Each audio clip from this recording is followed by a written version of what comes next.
आप सभी को पौष मास के शुक्ल पक्ष की पुत्रदा एकादशी की ढेर सारी शुभकामनाएं। भक्तों, इस बार की पहली एकादशी पड़ने के कारण लोगों के मन में कंफ्यूजन की स्थिति बन रही है कि जो यह साल की पहली एकादशी पुत्रदा एकादशी होगी, यह किस दिन मनाई जाएगी, 9 या 10 जनवरी। भक्तों, आज हम बात करने वाले हैं कि पौष मास के शुक्ल पक्ष की जो एकादशी है, जो 2025 की पहली एकादशी होगी, जनवरी महीने में आने वाली पहली एकादशी होगी, इसका व्रत किस दिन किया जाएगा। एकादशी 2 दिन पड़ रही है, तो व्रत के लिए कौन सा दिन उत्तम रहेगा, यह बताएं आपको।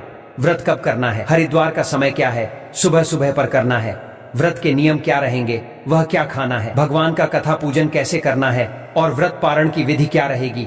इस प्रकार से संपूर्ण जानकारी आपको इस वीडियो के माध्यम से प्रदान की जाएगी, अपने व्रत की सफलता के लिए, भगवान श्री हरि की कृपा प्राप्त करने के लिए, जिससे कि आपके जीवन में जो दुख परेशानियां हैं वह सब दूर हो जाएं। चलिए भक्तों, अब बात करते हैं आने वाली एकादशी। आने वाली जो एकादशी होगी वह पौष मास की दूसरी और साल की पहली एकादशी होगी। पौष महीना चल रहा है, जिसे खरमास भी कहते हैं, और खरमास की समाप्ति 14 जनवरी को होगी। भक्तों, जो साल की पहली एकादशी है उसका नाम रहेगा पुत्रदा एकादशी, और हमारे हिंदू धर्म में पुत्रदा एकादशी की बड़ी अद्भुत महिमा है। यह एकादशी मनुष्य के सभी दुखों को दूर करने वाली है, मनुष्य के सभी कामनाओं को पूरा करने वाली। इस एकादशी का व्रत जो कोई करता है उसको धन, धान्य, ऐश्वर्य और साथ ही मानसिक शांति से लेकर बैकुंठ की प्राप्ति तक सब कुछ प्राप्त हो जाता है। परंतु इस एकादशी का विशेष रूप से व्रत संतान की प्राप्ति के लिए होता है। जो कि संतान दंपति होते हैं, वह संतान की कामना के लिए इसका व्रत करते हैं, पुत्र की कामना के लिए, और पुत्र को किसी मुसीबत से बचने के लिए इसका व्रत किया जाता है।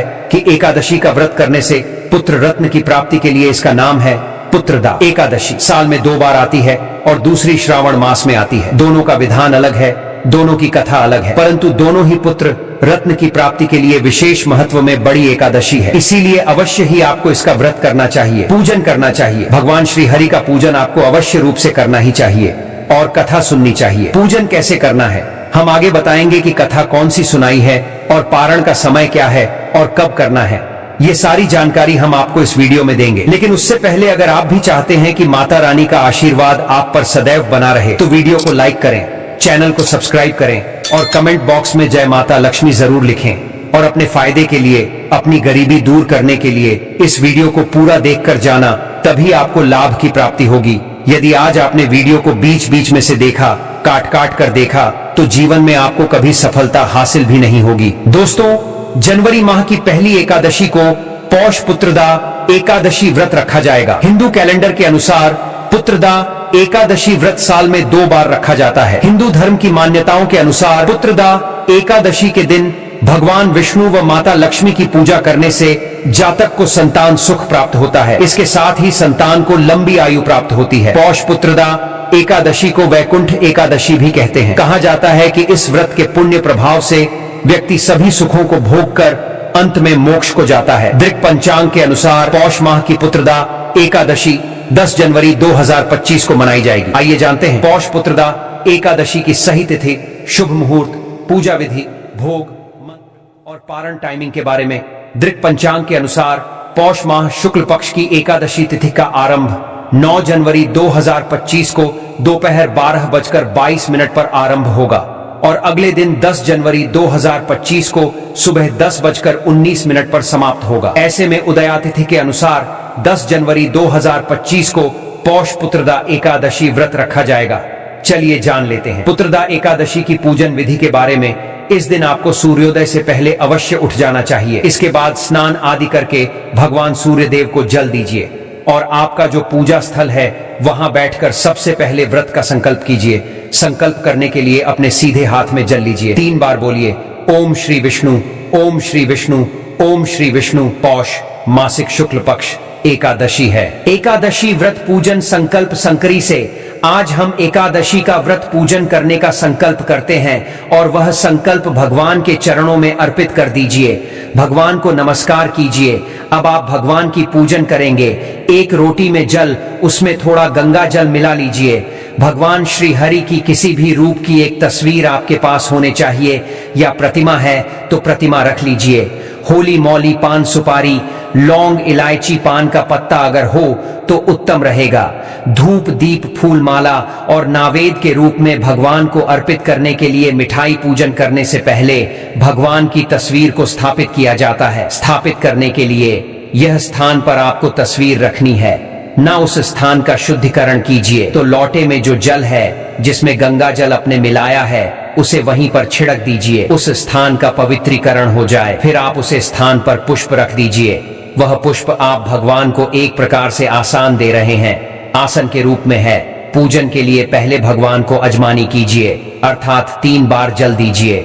देने के बाद तिलक लगाइए, अक्षत लगाइए, फूलों की माला पहनाए, पुष्प अर्पित कीजिए, धूप दिखाइए, घी का दिया जलाएं। यह जो दीपक है इसको उठाना नहीं है।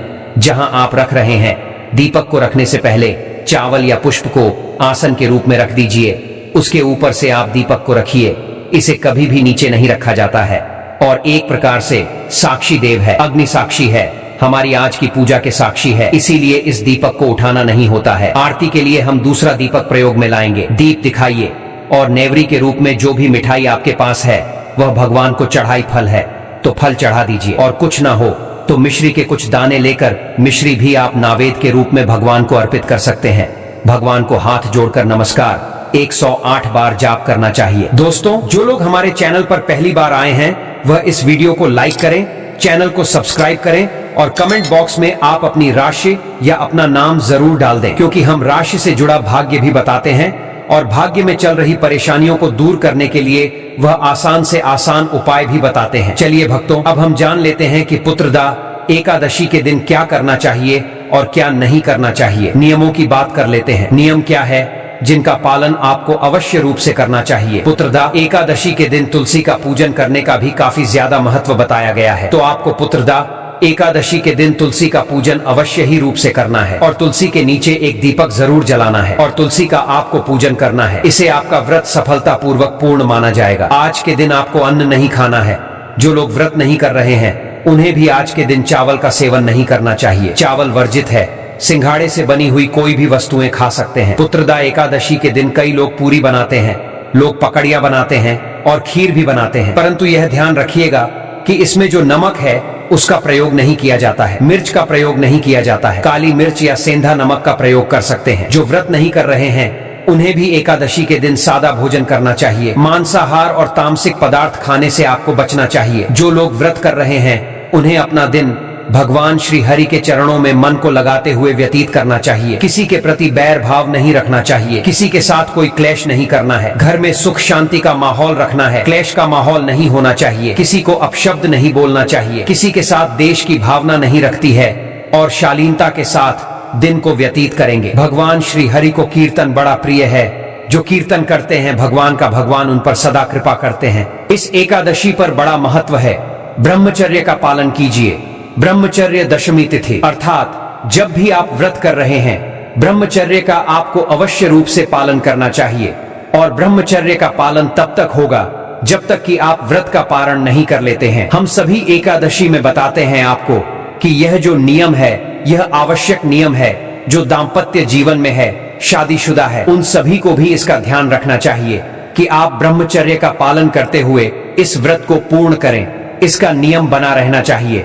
इस प्रकार से अगले दिन पारण के लिए आपको सूर्योदय से पहले उठना चाहिए। पारण की बात करेंगे कि पारण की विधि क्या है। भगवान को तिलक लगाइए, तिलक लगाकर अक्षत लगाइए, फूलों की माला पहनाए, धूप दिखाइए, दीप दिखाइए।